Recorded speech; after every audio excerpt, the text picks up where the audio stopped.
this is a big deal because we're in our last session of your coaching course.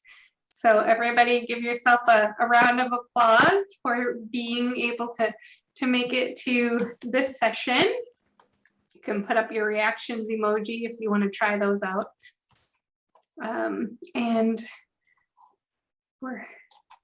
we'll welcome people in as they come, but I think we're at a good number now. What do you think, Dr. Winters and Diane? Agreed. Agreed. Let me get the sharing started here. I think we can start.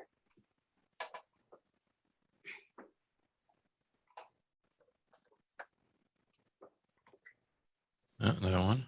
Ooh. There we go. All right. There you are. Yeah, like flipping through the different cameras. Okay, let's go here. Can you see that okay? Yep, looks great, except what's this halo situation? I don't know. I think you stole it from someone. That's personally my theory. Yeah, where did you get that from? True. Yeah. You're behaloed. Is that a word? Behaloed. Yeah. I don't know. I like Okay. it. Session 6. And so let's look at what we've done so far. So session 1 was an intro. In session 2, how to coach a colleague to meet a goal. Session 3, you coach disrupted colleague, how to mentor a junior colleague, and how to coach a burned out colleague. And then today we're going to be talking about how to review a colleague, how to work with a colleague from a review basis.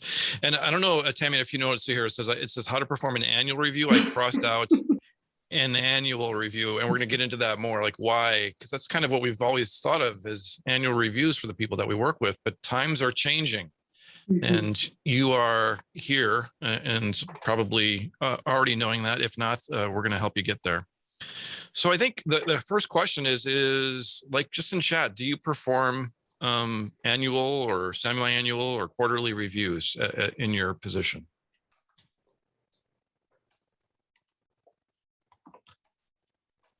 Tammy does. Yep. Okay, good. Lots of yeses. Awesome. Maybe write down like how many do you do like on a routine basis?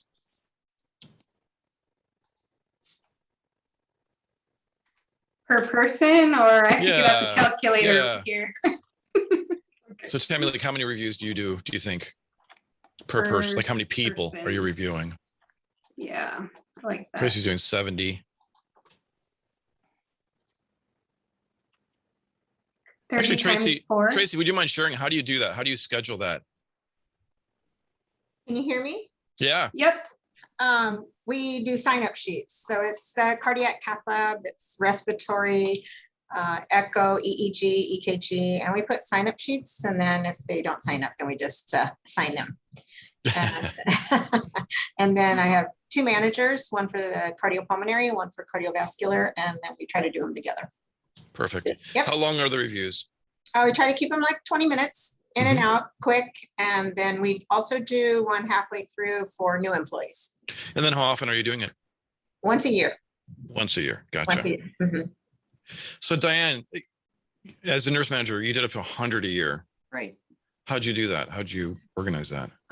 I did usually an hour, always generally an hour with every employee, spread out over the whole year on their an anniversary of their hire date is how I would do it. And generally would do send out, have them do their self-review, self-assessment using their competency tool, or kind of the whole performance review tool.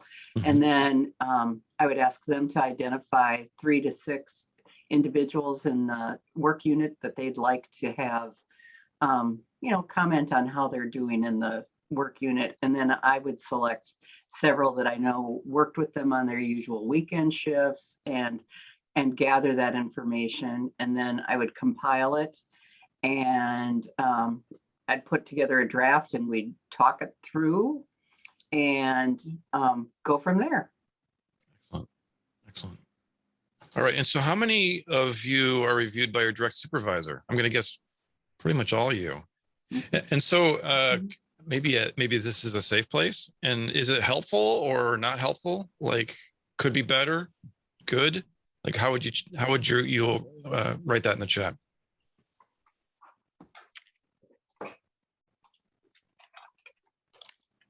Leslie, does Diane give you a review?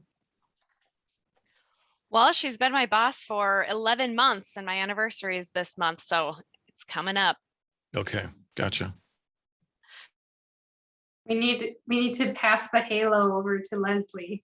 I need all the help I can get. I'll borrow it to you. Yeah, I think that's interesting that for Heidi Strauss. So as a physician, oftentimes there are no reviews as part of that. So as we're working together as dyads and triads, it's oftentimes the admins and the nurses that are getting reviews, but the physicians are not. And oftentimes from a physician perspective, depending on the physician, there can be actually a real hunger to get some feedback on how they're doing. And certainly we get quality data and patient satisfaction scores and those sorts of things. But it can be nice to hear something a little bit bigger and to be working with someone on kind of your objectives and things you'd like to work on moving forward. All right, so right now, I think, Leslie, if you're ready, what we'll do is we'll put people in trios and just discuss what are the important elements from your perspective of a review, whether you're doing it annually, quarterly, continuously. What elements do you want to see in there as part of your review that you think are important?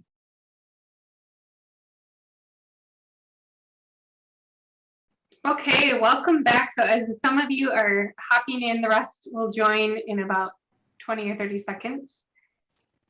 Think about that summary list that you came up with in your small group of all of the elements that, as you combine them, create a really fantastic performance review. We're going to ask for volunteers. So I need you to also find your reactions button. So at the bottom of your screen, it says reactions and there's a raised hand section. I'm looking forward to seeing all 27 hands raised for those who want to share. Wow. You're losing your halo. I know, right? Rather fast. I have these high hopes for session 6. So welcome it'd be helpful back. for me to, I think it'd be helpful also to see in the chat as people just start writing, what are some things that are important, like elements of an annual review, and then we can highlight some individuals. Nothing is a surprise, right? There you go. That's actually a really good one.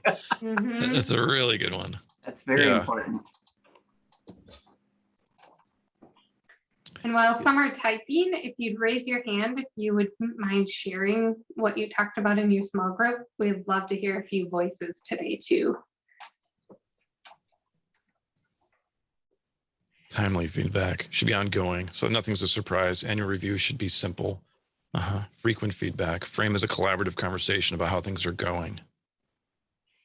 Yeah. And we do have a volunteer. Thank you. All you go ahead and unmute. All right. So when with my team, the conversation that we had is that to avoid surprises, you have to have continuous conversations with the person. 360s are really good, but we also noted that there are individuals that would have managers that would have your favorite group, people that you think got your back, and those that not. And then what you don't realize is team members talk to each other. So if you rated somebody who everybody knows doesn't do a good job and they got the 5s, and then the people that you know got a good job, they got 3s, you're gonna have those conversations. But I also said that I also have a 80-20 rule, and all that is factored in the performance review. 80% is focused on the job that we're doing. But also I'm investing in my associates' professional development, and that person should take control of that 20%. At the beginning of the year, we sit down, what are things that you want to do? What are things that I want to help you with to professionally develop? You got this job. My role is to develop you for your next level of a career. And I would like you to actually stay within than go to another employer. So if I'm going to invest in that, you got to tell me. And so if you didn't meet those goals that you set, we have to have a conversation. But those are some of the things that we thought are very, very important to have with your associates. Thank you. Yeah, that's great. I like that 80-22. I think that's good. And really, I mean, so we're, this is an effective leader as a coach. The review process is really an opportunity to use a lot of coaching, and a bit of supervising and a bit of teaching. But really, as much as you stay in this coaching hat, the better it's going to be for both you and for the individual that you're helping to develop. And I like how you're like using the word develop. I think develop, and how you're talking about how you're trying to help that individual develop personally and within the organization. And this is an investment in them. That's exactly, I think that's a wonderful way of thinking of things. Thank you. The other piece that I picked up on that I thought was very coach-like was that you're giving the control back to the individual to set their own objectives and to say, this is who I am and this is what I want to do next or in the future. And that's helpful as a coach. Yes, I mean, from a coaching, it's weird because from a coaching framework, coaching is really about, it's the other individual's agenda. But when you're doing the review, it's about how their agenda and the organization come together. It still is that individual's agenda. If they want to stay with the organization or leave the organization, if they want to stay in the department or leave the department, if they want to do a good job, that is still their agenda. You have the supervision to, kind of the guardrails, the ways that the department needs to run, the organization needs to run, but still it's a conversation about from their agenda and how that fits in with the organization. I think also you can watch those. Some of your staff will sit on the sidelines and always grouse about people who get promoted or get opportunities that others don't. And you can, that's that perfect time to highlight when you're doing some sort of evaluation with them, to be saying, well, here's an opportunity. You could be doing these things. You could be taking these classes. Sometimes I think that you need to point out to people that these are opportunities for everyone. And sometimes you have to turn around some of the negativity. At least I see that sometimes in nursing. It probably doesn't happen in any other specialty, but.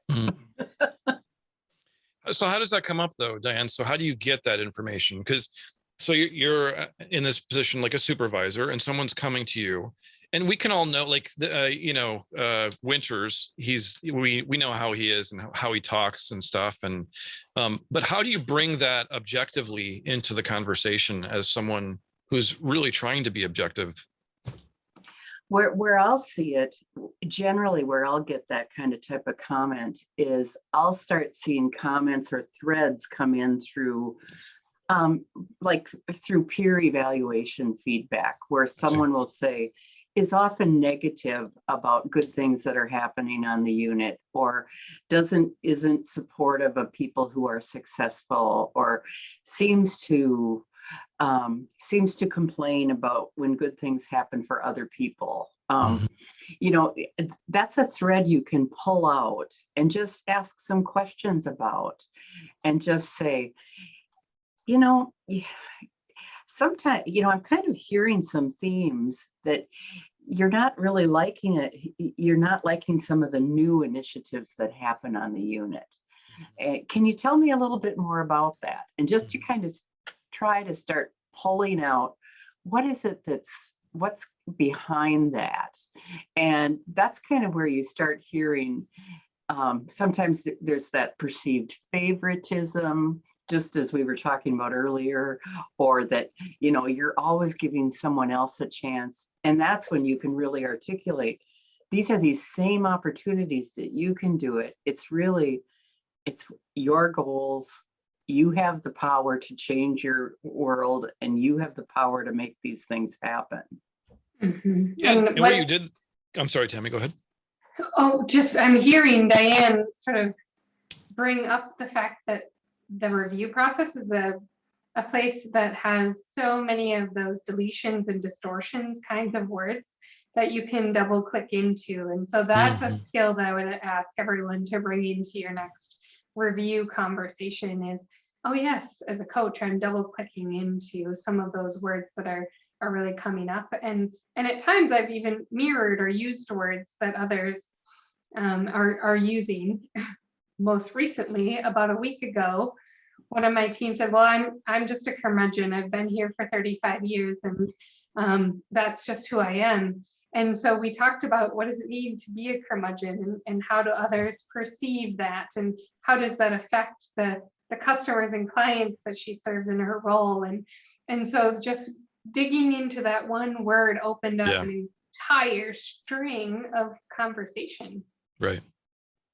Yeah, we often use those words and have no idea all the stuff that is behind it. And just from a coach or a supervisor perspective, to be able to help individuals open that up is very helpful. What I like is what Diane, like she switched hats there very quickly, started out with from a supervisory perspective, which is, I've heard, I'm seeing some reports that are saying that you're acting in this manner. And then switch to coach. What are your thoughts about that? Where do you think this might be coming from? How might this be surfacing? And so, but if you were to stay in the supervisory hat, which is, I've heard that you've been saying, these sorts of things, and I just want you to know from our perspective that isn't our goal here. What we need to be doing is this and this and this. That's not using the coaching hat. And then from that individual, you haven't validated it, and it's going to feel very much like they're kind of on the firing squad, and that is not the time to be doing that. Right. That's not the time to be doing that. Okay. What else? So I'm just kind of looking at the list here. So frequent feedback. I think that, so frequency. So Tammy, tell me about that. So how are we kind of internally doing this process? Are you doing an annual review, or are you doing how often? Because at some point I'd be like, hey, bug off. I just need some time. Let me do my thing. And on the other hand, it's like, hey, does anyone know what's going on with what I'm doing? No one seems to talk to me. So how do you find that right amount of discussion? So prior to the beginning of this year, Mayo was conducting annual evaluations using 360 feedback and 360 really being helpful for individuals to understand how others have perceived them, but then also what are you compelled to do because of that perception and how you're serving those around you. And as of the beginning of this year, there have been small pockets or pilots of work units that are using a quarterly OKR structure. And that has been an entirely new way of conducting performance conversations through the use of OKRs. So let's get into that actually. Let's talk about this. And there's a little bit of a technical limitation with Zoom. I can show you the slides and quickly switch in and out, and it's a little bit blurry, or I can show you clean slides. I think for the purpose of this right now, I'm going to show you a little bit blurry just so we can maintain, be nimble here. And so happy to go back though, if that's helpful. Okay. Yeah, and that's not too blurry. We can see it. We know that there's a flower and a not so happy flower. Yeah, and that's a sleeping flower. So what threatens, Tammy, that was a joke because flowers don't sleep like that, just so you know. What threatens the organizational survival of your colleague, and how can you support the flourishing of your colleague? And really something that this is a time I was starting to talk about is objectives and key results. And so each of us individually have goals, have things that we'd like to achieve, things that we'd like to get better at and personally grow at. And so helping to, part of the review process is understanding where those things are. And so with the objectives, is what is this individual that you're meeting with, your colleague, what are they wanting to do over this period of time moving forward? And then also, how will they know that they've met their objective? And so Tammy, so as you're working with individuals on these OKRs, and OKRs came from Andy Grove out of Intel and then went into Google. And then this is really kind of the key kind of mechanism within Silicon Valley and many of the newer companies that they get things done, as opposed to annual reviews, which seem kind of disconnected. Really understanding what individuals' objectives and key results are allows you to have an objective and measurable results that allows the organization and the individual to know that they're accomplishing things. So Tammy, what are some examples of objectives, key results that you're? Well, I'm happy that you've asked because I've pulled up the objectives from my team. Oh, do you want to share them? Yeah, so really, this has been the first time that the team has used this structure, but the objective for one individual just specifically reads between July and September 2021. Are you going to screen share it, or is that too? No, I won't screen share it. That's too, Okay. it has all their name and contact Gotcha. info All in right. it. So the objective is to design a Mayo Clinic orientation project proposal by September 30th. And then the key results underneath were understand what the Mayo Clinic orientation bundles and content already contain by July 30th, identify content redundancies by July 30th, meet with subject matter experts to share opportunities for improvements by August 27th, and then design the work group with planning for HR chair approval by September 30th. So you Right. can see the different components that are structured into this conversation. And then every month in my one-on-ones with the team that reports to me, we open up their OKRs and we say, okay, how much progress are you making on each of these key results? And through the technology that we have, we scoot there from 20% to 40% to 65%. They can even, go as narrow as 68% complete on that key result, which then rolls up to their objective and shows the overall progress. Gotcha. And so are there OKRs, they're transparent to you and the individual? Are they also transparent to other individuals within your work group, or how do you do that? They're transparent to the entire HR organization unless they're marked as private. Gotcha. And so it really creates a dashboard so you as a leader and the individual can understand what's going on within the organization, what people are working on, what their priorities are. Mhm. And I'm thinking back, I'm going to bring Elio back, is to like his rule, kind of the general 80 to 20. And I wonder how you fit like an OKR thing into what he's talking about. So 80% performance and 20% professional development. How would that work? It seems like it would. Mhm. Yep, absolutely. Because objectives can be around specific work projects, but also around professional development goals. And I have some team members who have objectives around networking and expanding their visibility within the organization and externally as well. And so, for example, from let's say our goal is to have patient satisfaction scores greater than 85%. That is for each individual within our work group.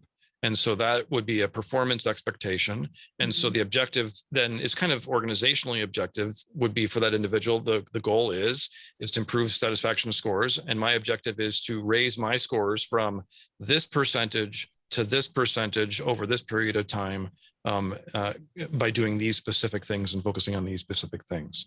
And that would be a way of bringing an organizational performance kind of goal into it. From the professional development perspective, those are oftentimes better coming from the individual, like what is it they're wanting to do and what are they wanting to grow from. Tammy, Diane, what do you see as you are doing reviews within this sort of thing? As I'm doing reviews, we haven't switched to the OKRs completely yet. We are still doing the annual, but what I'm seeing oftentimes are things like, here's what I'd like to get this certification, or I'd like to develop my writing skills to do a poster presentation at a regional conference, a national conference, or I'd like to prepare myself for sitting for a certain certification, or I'd like to get my ACL or I'd like to get my TNCC if they've just transferred into a trauma unit, etc. A lot of times it's around specific competencies, or it's maybe about going back to school. It's about advancing their skills, getting additional education, things like that. Yeah, and Heather, what's saying that this has potential to be incorporated into organizational strategic planning. Very much that is the way this is going, because oftentimes in the past it was these quarterly reports and it was very much retrospective and not really the OKRs are much more activity future focused and it does a lot better for strategic planning. And right. I would say that looking at the strategic plan, then my team and we align their objectives to that strategic plan and ensure that it's advancing whatever is listed inside of the organization's strategy. And that's helpful as well for the individual to feel connected and as though they're adding value to that overall mission. You know, and I go back to what Heidi was saying about, as a physician, I have not seen an annual review at our organization. And so oftentimes what happens is physician groups rely upon the organization to do things. These are things that, you know, specialty groups can decide, the specialty chair can decide, or individuals within a specialty to decide that, hey, we're going to start, we're going to look at what our OKRs are, and individually and as a group, and we're going to share this. And this is how we're going to kind of move forward, not needing to rely always on the organization to set up things. It can oftentimes be done individually. And as chair, that was my previous. So I was in a situation where I was managing partner chair of a large emergency medicine group, and we would contract with hospitals. The hospitals were separate from our group. We had to set this up ourselves. And so don't necessarily rely on the hospital for all this stuff if that's not your scenario. And this can be done through a spreadsheet or Trello or any kind of productivity app. You don't need this technology in order to do this. I think this is just a really fantastic way for Mayo to say performance conversations need to be built around the coaching conversation. And here's the way to do it. We look at the key results, and then we ask individuals about their progress and what's getting in their way, and how can we help them to navigate through that, because there's 4 things that their overall objective is dependent upon. And so how can we continue to move that to a space of success? All right, let's keep going. All right, so I want to talk about this thing called the leadership behavior score. And this is, as a leader, how people are scoring you, what their impressions are of you. And this is great research that came out of Mayo. Lottie Derby's kind of a big name within the burnout and well-being space. Publishes a ton of stuff. So these are the things that have been found to be very effective in how individuals rate you as a leader. And so number 1, encouraging your colleagues to develop their talents and skills. And is that being done? Holding career development conversations with me. Provides helpful feedback and coaching on my performance. Recognizes me for a job well done. Keeps me informed about changes taking place, in our case at Mayo Clinic, where you're at. Treats me with respect and dignity. Encourages me to suggest ideas for improvement. And empowers me to do my job. And then overall, individuals are asked, so overall, how satisfied are you with your immediate supervisor? It's funny because when I work with you know, Tammy and Diane, they call me the survivor as opposed to the supervisor. So true. But the interesting thing is this, so this questionnaire gets sent out for, it's like you know, like Yelp for leadership. And people get to see like a picture of the individual and then rate how well their supervisor is doing. And so just in case, like this is like a picture of me, you know, in my most attractive way. So just those individuals that work with me like see this, and then they get to rate how I'm doing from a perspective of leadership behaviors. And that information that you get back from this is very, very helpful. But how is it helpful, I guess, and why is it important? For every increase, 1 point increase in the composite leadership score, it increased satisfaction by 11%, decreased burnout by 7%. And this is 60,000. Actually, I think the total at that time, it was like 53,000 people were surveyed. And out of that, I think it was like 48,000 people responded. So people like to rate their supervisors. But it showed like this big impact on just improving one of those elements of the leadership score. And so, you know, going back to here, like if you could just hold a career development conversation and boost that, let's say from a 5 to a 6, that has a big impact on the overall score. From a physician perspective, they did the same thing with physicians, and they found that a 1 point increase in the composite score increased satisfaction by 9%. And decrease the likelihood of burnout by 3%. And so just big, you as a leader, and again, effective leader is a coach, have a tremendous effect on the satisfaction of the individuals that you're working with and at the burnout percentages. Obviously, that's a part of it. I mean, you have a part of it. Satisfaction is not just based on their work with you as a leader. It's based on organizational things. It's based on collegial things. But it's important to understand how big of an effect you do have on them. And I think what this also points out is small improvements in behavior have significant effects. And so as you look back here, just a 1 point increase had big effects. So 1 point, the reality here is that many people were average. And just by going from average to above average, just had a huge impact. Okay. How do you think your reports would rate your leadership behaviors? And so I think Leslie, is Leslie here? I am. Let's break people into trios. And just what I'd like you to do is each of you think about like, how do you think you would be rated right now as a leader in these individual behaviors? And which one do you think you'd like to work on, perhaps as an objective? And the key result would be to increase by 1 point over the next 3 to 4 months. Could you go to the slide with the easier to read ones and everyone can just see that again It's also real in the quick? I think it's also in the handout. Okay. Because they're going to be in the breakout group. Because this one's a little blurry, so we can't really read it right now. And how long do you want for the breakout rooms? Let's do it for 10 minutes. I'm going to find the camera here. Oops, I missed it.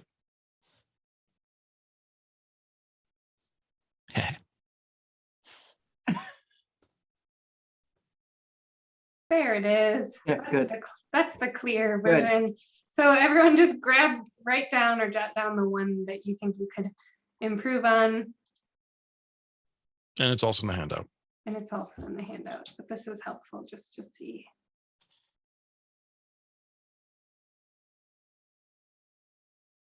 All right, for those of you who are joining, you're coming back, you've had some really cool conversations.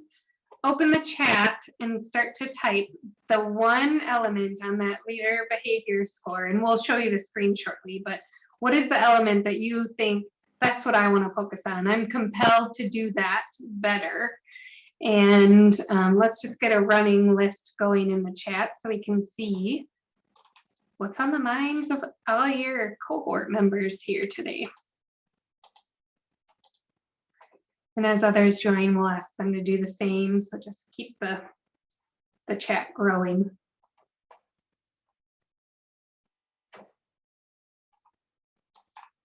Nice. And then the others will join in a couple seconds here.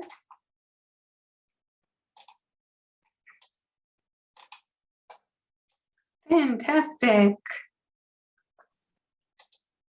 Welcome back. So we're asking everyone to just start filling the chat with what is that one leadership behavior from that list that you're thinking, for me, that's the one that I want to focus on. That's the one that I want to do better. Build an objective around, type that in the chat. Yep, and there it is. So it's a little bit blurry, but you get the picture. You can read it. Sorry. Enough. All right, so keep typing in that chat panel. Dr. Winters and Diane, can you see the chats that came in before you joined? So Were they all were the talking way about back. Diane? There's Yeah. some really rude things to say. Geez, I'm glad we were outside the room. I mean, I tried to keep those private, but they switched it to everyone. I see Cubs go Brewers. Okay. Who's the Cubs? Who's the Cubs fan? No, On you your were hat. wearing your hat. Oh. You are. I'm You're such an really, idiot. I'm such an idiot. I'm sorry. That's right. I was gonna say I like the Cubs too. you are on top of things today. I know, on fire as usual. Wow. Whew. All right. So so are people texting like, so what is the thing that you want to be focusing on in terms of improving your leadership behavior? Which of the things, let's say you're going to come up with an OKR and over the next 4 months, you're going to be working on improving this aspect of your leadership behavior score. If you can write in chat, it'd be interesting to see which of these things it meets your fancy. So leadership behavior scores they're basically like a 360. And I just want to step back here and give my thoughts about 360s because I have a lot of them. So first of all, 360s can be excellent, and then they can also really be horrible, like in terms of their utility. And so oftentimes what happens within organizations is it's hard to do 360s. And so one way we do it is we send out 360s and then have people like 1 through 7, you know, and as you get these 360s that you're supposed to fill out for your colleagues, it's just like 10 pages of Likert scores where you're going 1 through 7, 1 through 7, and then there's comments. And I think that there's some utility to there, but it really needs to be screened well, because what that sets up is any individual, any good leader, anyone who's pushing the organization and doing things well, anyone who's human, likely is going to have, let's say, 30% of the individuals that they work with who think that this individual is kind of, you know, not their type, kind of a goof, you know, or have things that they would say that they should improve. And so then what happens is that those individuals, like snipers in the hill, like fire off these comments, which then gets seen by the individual who's getting the 360, and it can be very deflating. And so that's not helpful. Another not helpful thing is, great, you know, Tammy is doing great. Yeah, Tammy's great, but I got to tell you, there's things she can improve upon.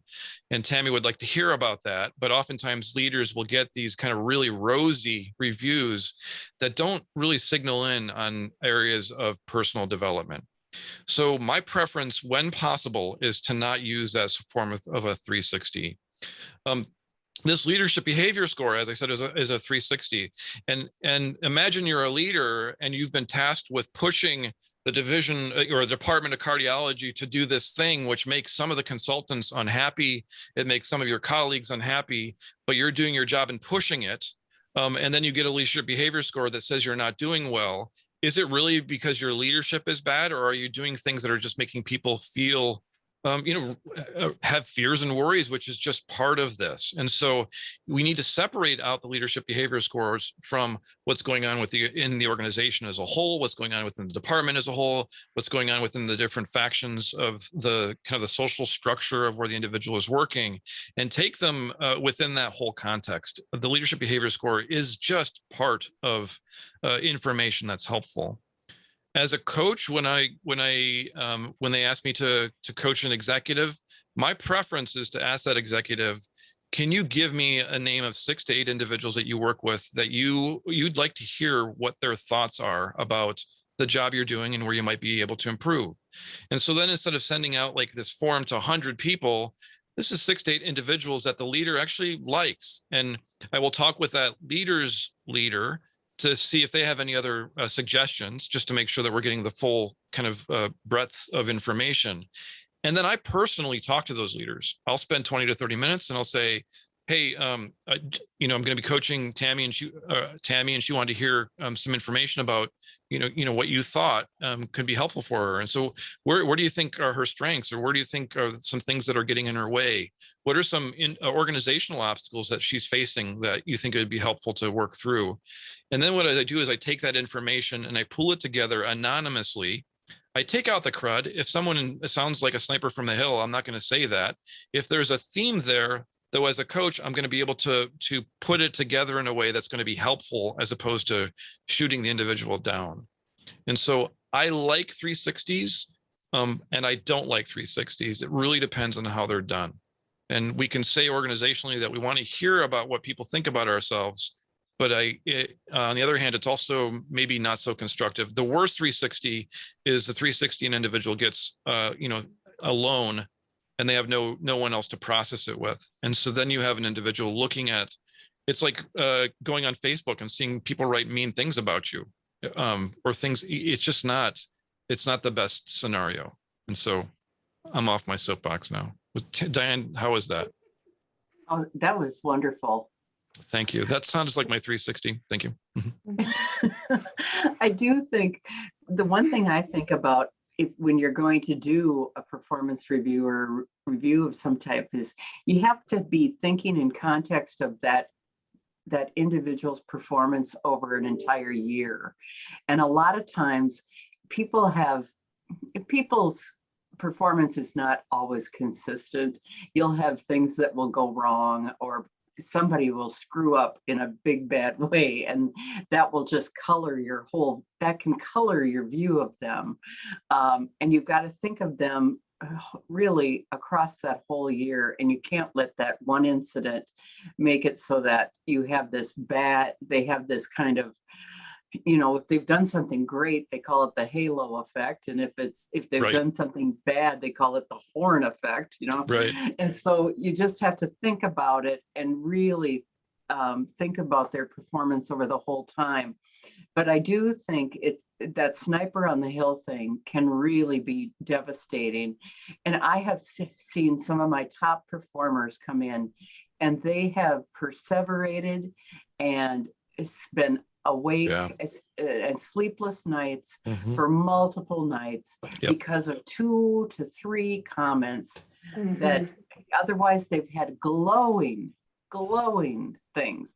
And it's so hard to for high achievers, when you have high achievers, 2 to 3 negative things will just untie their knot. Yeah. And so trying to get them to just see them as areas for growth is really tough. Mhm. Yeah, it oftentimes speaks to our own internal fears and worries, and it can be hard. But this is where again, it's great that you're taking this in Effective Leaders as a coach and learning how to process this stuff, because as you get this information, your ability to help coach the individual through this, it will save some sleepless nights for someone. Mhm. You're going to be able to use this bit of data that's over here on the side. We have patients who give us bad survey results, and we know that some of those patients, weren't not necessarily the nicest patients in the world too. We can couch these sorts of things and really help an individual work through it. And then also there are individuals that we work with who are having, really sincere difficulties in this space. It's also your coaching style is going to be very helpful there. Again, the idea is not to shoot someone down, but to help support them and build them up and work through some of these derailers. Tammy, what is in the chat? What are we seeing? Are there any themes or? Yeah, there's a few people want to focus on career development discussions. Others, Mhm. there's some theme around recognition. Yeah, we haven't really talked about that. Let's move on, because I think that goes into the next slide. In fact, it does. That was a great transition. I'm going to try again to go back to this clear version. And so you're going to see me fumble through this Zoom interface. While you're doing that, one element that's coming to mind for me related to just 360s and any kind of performance feedback, something that I do that's incredibly simple, and yet individuals have experienced it in a positive way. I help to digest the information from 3 different lenses or categories, and it's what's the information that you've received that describes your leadership or you as a professional. And so I'll sort of pick out 2 or 3 sentences and say, this is what I'm seeing, describes you as a leader, describes you as a professional. If you were to tell someone who you are and how you are as a leader or professional, these are the words that would describe you. So I sort of give them that. The next element I give them is, this is where I wonder if you're not giving yourself enough credit, because I'm seeing some themes. There's some really great elements involved here that you maybe haven't scored yourself as highly on, but others see as a bright spot for you. And so we have a lot of really good, deep conversation around that one. And the third one is, here's a couple sentences or elements or themes that I think would convey or compel you to be able to design an OKR or a goal based on this type of feedback and this theme. And then they sort of got how to describe themselves, where are they not giving themselves enough credit, and how can they move forward on designing a goal or an objective. That's nice. Would you mind writing that in the chat? Because I wasn't really listening the whole time. No, I'm joking. Because that's good stuff, and I think it'd be helpful to see that in writing. All right, thank you, Tammy. Yeah. All right, So let's talk about drivers of engagement. We'll just kind of go through this because the recognition came up. So first of all is develop, and we've talked about this, developing. And if you're not spending time helping to develop your colleagues, then the engagement of your work unit is going to go down. The more you're developing, the engagement goes up.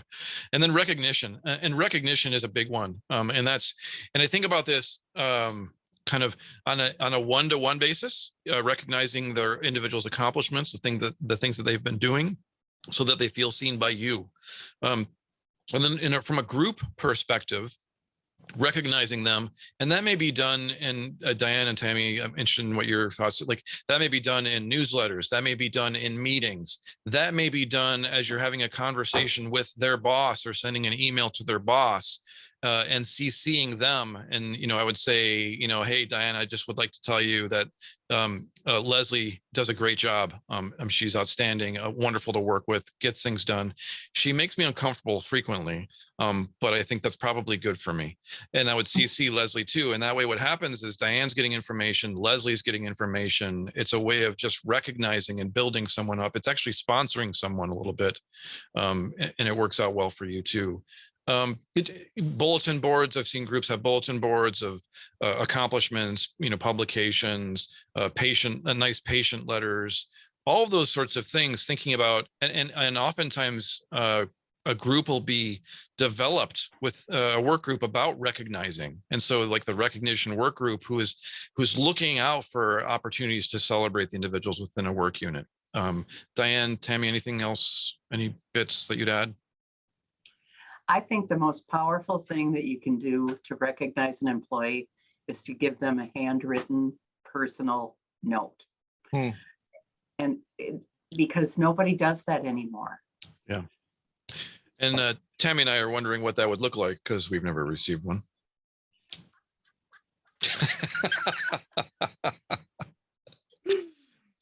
Tammy said that she didn't think that you owned a pen, but evidently some people see things in writing from you. So Diane, that's a little awkward to hear about this in front of these people.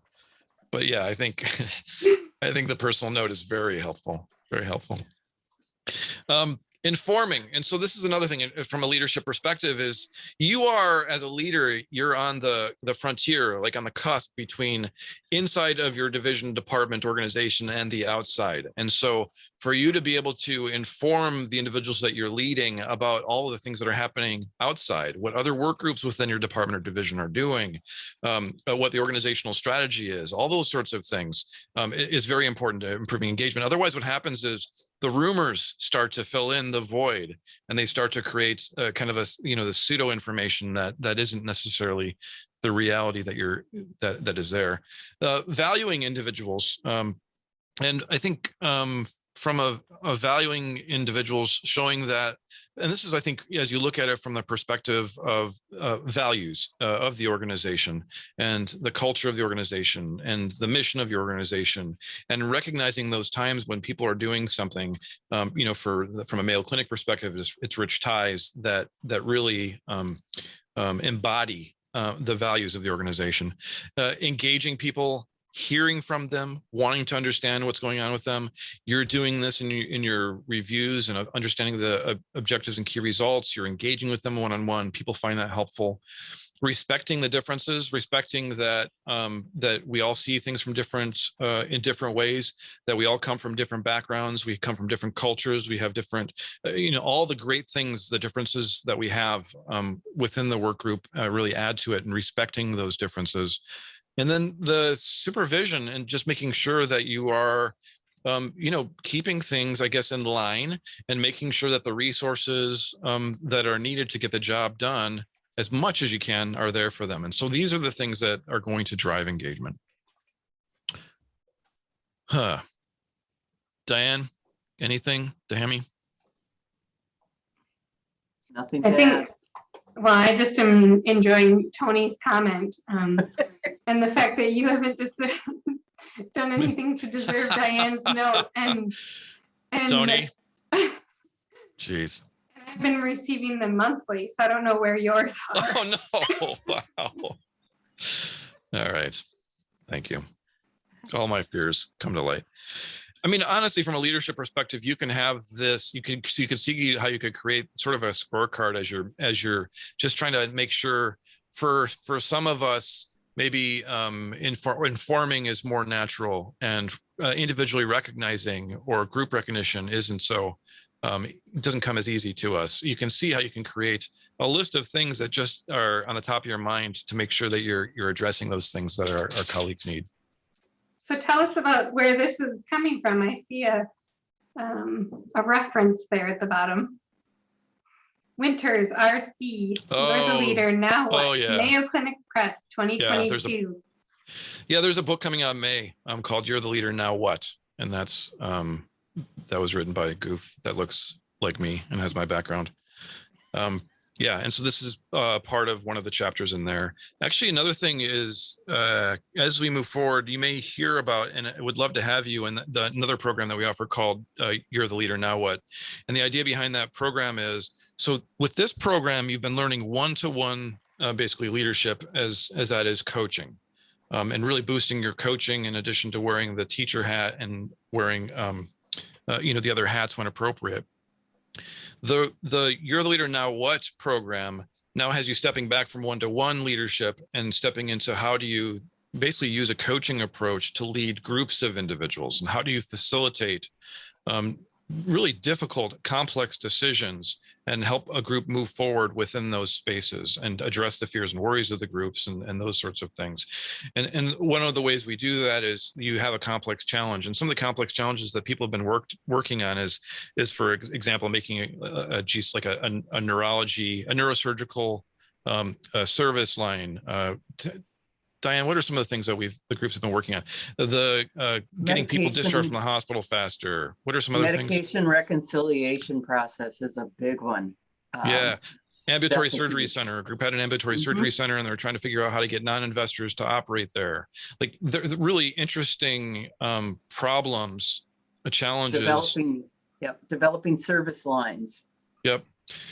And so what happens in this program is leadership dyads and triads come together, take part in this program, and we help take them through. Okay, well, so you do want to increase the utilization of your ambulatory surgery center. Let's help you figure out how to do that and create a process that brings people together. Okay, so you want to do better med rec.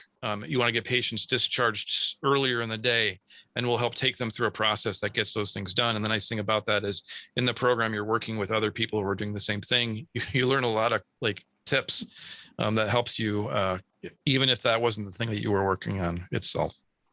All right, so let's go through what we've done so far. And I'm interested, Tammy and Diane, as we go through these days, which was your favorite thing? And so we started out about, it's funny, it seems like a while ago, where Tammy was coaching me because I couldn't seem to get anything done. And so that we started out with this example of coaching, and we talked about how we're experts. Each of us, we're experts. We have this expertise that we bring to work, and it's very helpful for us. And we want to solve problems, and we do that, but we tend to overplay. We tend to overplay our expertise when we're working with groups, when we're working one-on-one, and even as we're thinking about what we're doing ourselves. And we introduce this concept of technical challenges versus adaptive challenges. The technical challenges are those skills or things that we can learn, and then that's fine. And adaptive it really requires us to step back and take a look at the world from a balcony perspective in a different way to try to figure out how to move things forward. We introduced the GER model, which I have used in the past and hopefully use a lot less. And you may have felt the same thing. And how oftentimes we tend to try to help people and how that can boost resistance by us being an expert and trying to solve their problems. And we really started talking then about the coaching hat and how this is a different way we can approach leadership and introduce the GER model, which you've been practicing. What was your favorite part of this, Tammy, Diane? For me, it's the GER model, honestly, because the GER model is one that's very natural to us and in our work and in healthcare and in HR even, and the GER model is what truly works. And my favorite part is the dance floor with the balcony. Yeah. And of course, and the disco ball for culture. Yeah. Thank you. I love these things. I love these structures that, when I'm facing something, I can just the GER model Like how nice it is to have a structure just to go, okay, now I'm not going to jump to what they want to do right now or what I want them to do. I'm going to start talking about the goal. Then I'm going to talk about what the reality is. It's just very grounding to have those sorts of processes. And then session 2, we talked about, these abysses, these gaps that we have that we're trying to cross and get over to the other side, and how oftentimes we find that we haven't achieved the goals that we tried to achieve. And we went through how it's important to support the individuals that we're working with, and at the same time challenging them. If we just challenge them, then people kind of recoil. And if we just support individuals, then it's like light and fluffy and doesn't accomplish much. It's really this interplay between support and challenge. And on the other hand, and at the same time, I should say, we want to help to support and challenge their thinking, how they're perceiving things and how they're constructing their view of the world. But we also want to support and challenge the actions, the things that they can do, the things that they're going to do moving forward. And then we speak in code, and these things, and Tammy was talking about this earlier today, how you can click on specific words and try to understand what is the meaning behind that. And this services and deletions, distortions and generalizations that really they encode deeper meaning within an individual's brain, and they may not even be aware of that. And then I forgot about this SRASTM, the new hip way of thinking about how to go to action. Diane, what was your favorite part of this day? I liked always trying to go through the deletions, distortions, and generalizations. Totally. And trying to get through those. Yep. Double clicking is just like, I love that. Like clicking on a word, we hear it everywhere around us. And it's so, when we do it from a coaching perspective, how helpful it can be to open up someone's perspectives of the world. Tammy? It will always be SRASTM. Thank you. Because I absolutely love saying that. Everyone in unison say SRASTM and not smile right now. I'm cueing the theme to the Titanic, Celine Dion song. No, that's not what I'm doing. The Whitney Houston song, I Will Always Love You. That's like your relationship with SRASTM. Oh, that was from The Bodyguard. Yeah. Not the Titanic. Different movies. All right. Way off. Who's the Cubs fan? I am. And then session 3. I'm sorry, Cubs. Session 3, we played leadership bingo, and you all got bingo very fast. It's just amazing, all the different things that you do. And we talked about the difference between a disrupted individual, someone who's working in this really complex, challenging times, versus someone who's disruptive, who is now actually, kind of hurting the ability of their colleagues to get things done, who is becoming disruptive to the environment. And how, as leaders, oftentimes we either want to run away or we want to put people into cognitive headlocks, and how neither of these approaches works. And then we introduce the 5 hats of effective leadership, and just like how we're not just a coach, we're not just a supervisor, we're not just a mentor, we are all these things, and we can bring all these different tools to any given conversation at once. To best help the individual that we're talking with. And we talked about how to help the disrupted individuals by first of all, listening them and trying to deflate some of the emotions, have them come back down to basically presence, and then how we use their exact language and double click, and again, supporting challenging thinking and action. Tammy, what was your favorite part? Let's see. So the 5 hats is something that I use often. Just keeping that model in mind as I'm talking with people moment by moment, Zoom meeting to Zoom meeting. Yeah, right. Diane? 5 hats. 5 hats. Great. 2 votes for 5 hats. Yeah, that'll be in the book. Circle gets the square. Circle gets the square. All right. I can't really see what that drawing was up there in the corner. It's people sitting around a table, and there's someone thinking, and then someone else is thinking and talking. I love this. And so this is where we introduced Robert Keegan's theory of adult levels of development, and talked about the different stages that adults may go through and inhabit, independent of IQ, independent of our love of these individuals and respect for them. It's the way we make sense of the complex world. And as adults, we have an opportunity to increase from socialized to self-authored, and from self-authored to transforming. And as we do that, we manage conflict, inspire shared values, and empower others and solve problems. We just do all those sorts of things better. And from a coaching perspective, this is really the adaptive part of coaching, is helping individuals, these individuals that you're meeting with during the reviews that are coming up with their OKRs. There are some things that are limiting for them that you can help them by double clicking and to really kind of help push them along or pull them along the adult levels of development. And again, we talked about 5 hats of effective leadership. Yeah. Oh, and dichotomies. We talked about the dichotomies and how oftentimes we think about this versus that, nurses versus docs, admins versus non-admins, hospital-based versus non-hospital-based. Tammy, what was your favorite? My favorite from this session is always that conversation around the struggle between the stages. Oh, yeah. And the fact that this group was able to just talk a little bit about the struggle of the pandemic and how that's offered them opportunity to develop. It is great. Like we face these struggles, really horrible struggles.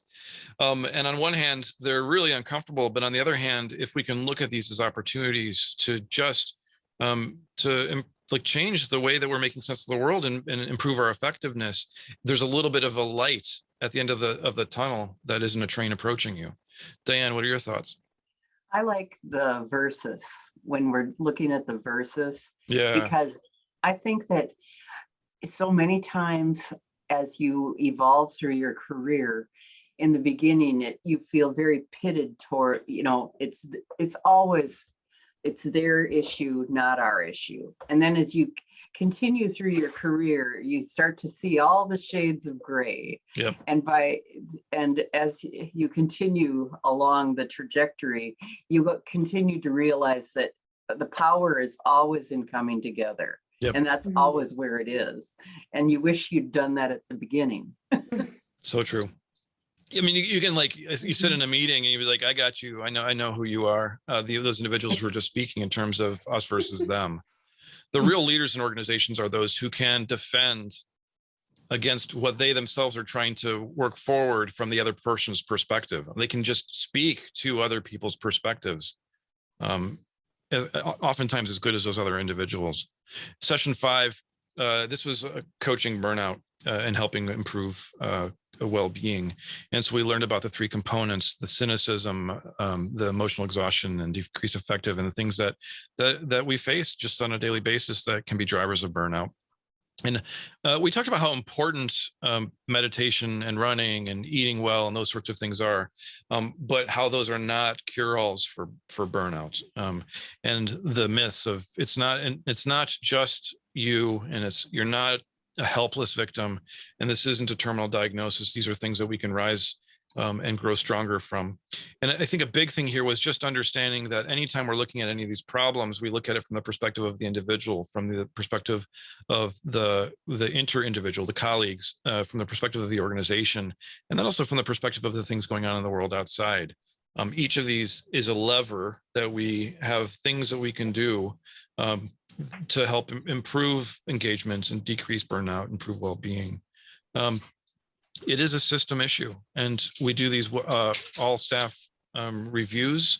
We oftentimes get information, and it's what we do with that and how we engage and drive the engagement of others that really helps us. We did talk a little bit about the road forward there.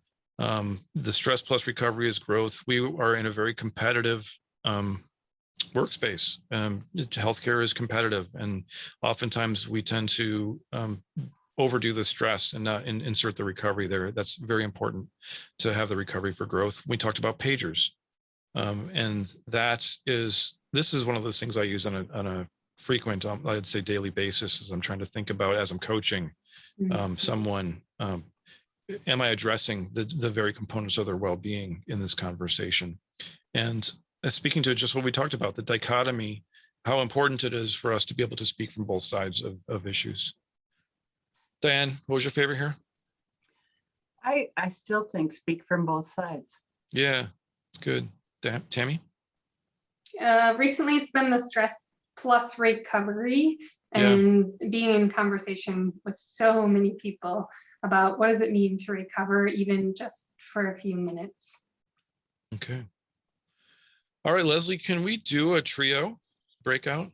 And so what we're going to do is, like, what have been your biggest learnings from this program? And discuss this with your esteemed colleagues, the ones that Leslie's going to trio you with. 10 minutes again? Yeah, please. You got it. Here we go.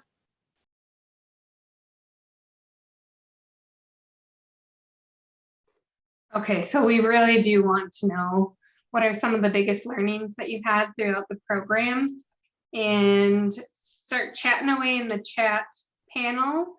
And we're going to call on a few people. So if you want to raise your hand and you want to sort of talk through some of the things that you discussed in your breakout room, that would be also what we're asking of you. So I'm pulling up my chat panel. So raise your hand. Oh, Bonnie's Bonnie. got it. Yep. Come on in, Bonnie. So I just said the 5 hats and just taking a deeper dive into all of the different roles that we play, the mentor role, the coach role, all of those things. And just, I think that I have a more of a tendency to try to be more of a mentor when maybe I should sit back and be a coach. And then just also learning, we also talked about how you might have one interaction with someone and kind of be going back and forth in several of those roles within that time. So I think that was one of the biggest takeaways for me, is just taking a deeper dive into all of those. And just kind of the other thing was disruptive employees, and kind of how to look at that in a different way and how we could kind of manage that. So. Okay, and so in your conversations, did others agree with you about the 5 hats, or did they come up with different topics? Everyone we did have some conversation about that, and everybody had a little bit of similar and a little different things that they said about that. But also they were really talking about the GER. Oh, good. Not to be the GER and more of be the more be goal and that kind of conversation. So that was a bigger takeaway for them. Awesome. Thank you, Bonnie, for sharing. And 5 hats, GER, grow, the disruptive. What else? Someone else hop in and raise your hand, or keep typing in the chat. So far, we've only got 2 comments in the chat. So Heidi said the difference between mentoring and coaching. Eliu said providing feedback, listening, and talking less. Alana, how to approach burnout, coaching versus mentoring. Good ones. Other hands? So we don't have to call on you, call on yourself.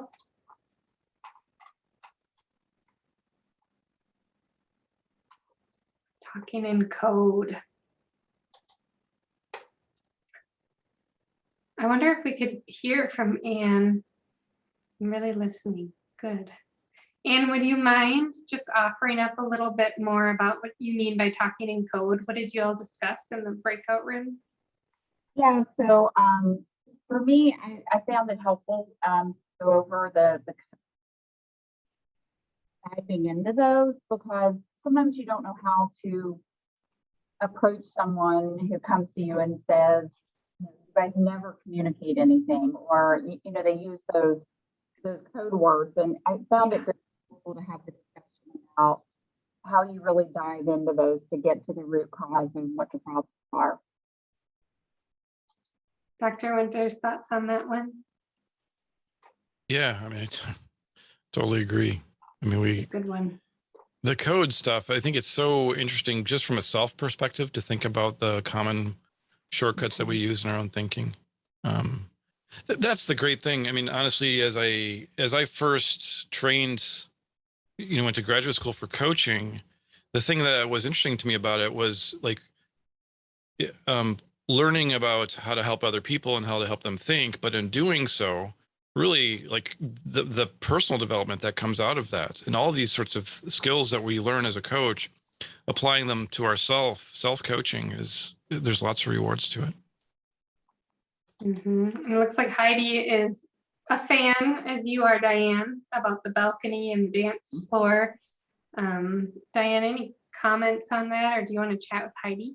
Well, I just think I think that's just so helpful, just to bring people and get them out of that environment, and just to take them so that they can see it from a different perspective.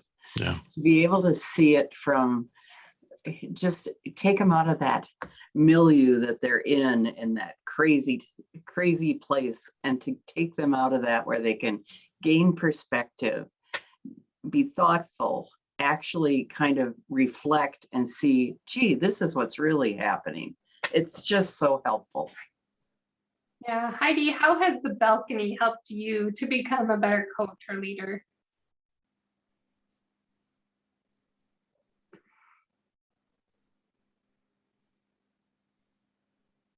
There you are. Hi. Here, get myself unmuted. Took a moment.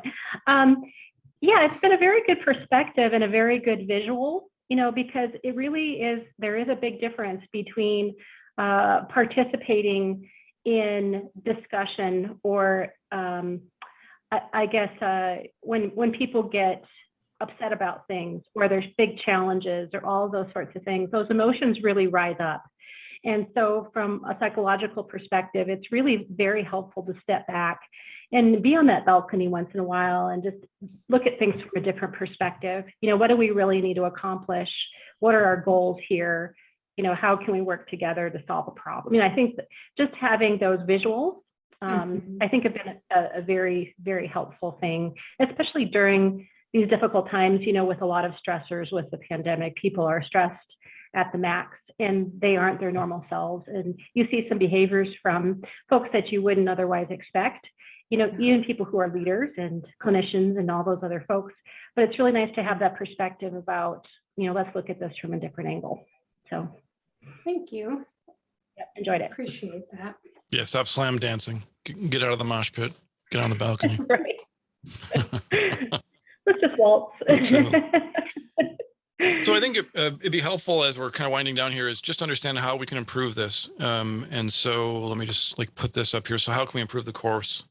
And looking for any ideas. And in particular, I guess we can think about, from the coaching perspective, you had a partner that you would be able to coach in between the sessions. How did that go? Did you continue that? Are there ways that we can improve that? Would you like to coach different people? Would you are there ways that we can improve that structure? Partner between sessions was great, Kevin says. Who is your partner, Kevin? My partner is Michael. Last name's on the tip of my tongue, from St. Elizabeth there. Gotcha. Great. Yeah. Fantastic. Yeah, that adds a lot to this programming when you can partner in between and just process, talk through, and practice some of the elements from the sessions. And another thing we toyed with, would it be helpful for us to role play more, or would it be helpful? Just trying to figure out what other things we can include in this. Would it be helpful to have you practice coaching each other in breakout rooms, maybe as groups of 4, where one person coaches someone else, and then you switch, and then do some feedback of your actual coaching process?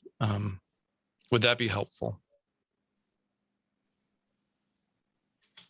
Yeah, any thoughts? We're trying to just capture a few things here, because we will offer this course again in 2022.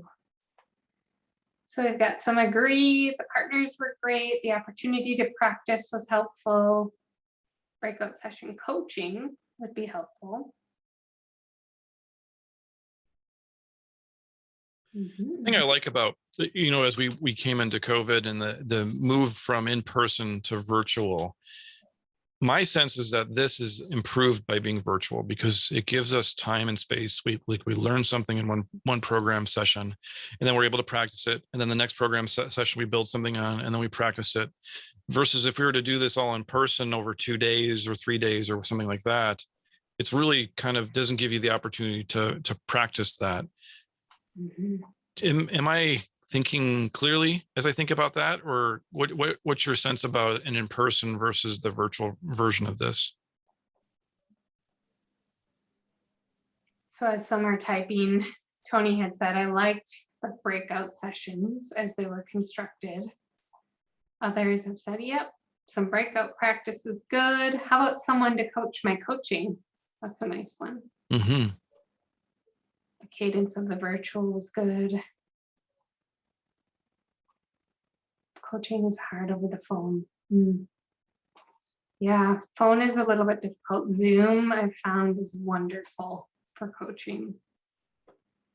It's interesting though, from some of us get so zoomed out that, and so prior to Zoom and prior to, a lot of times the executives that I would coach was over the phone. And it's interesting, the different modalities, you just pick up on different things. Oftentimes over the phone, you're able to hear just voice and intonation. And there's also a freedom of going for a walk while you're talking, or doing some movement, or being, sitting somewhere with t-shirt on, which can be liberating.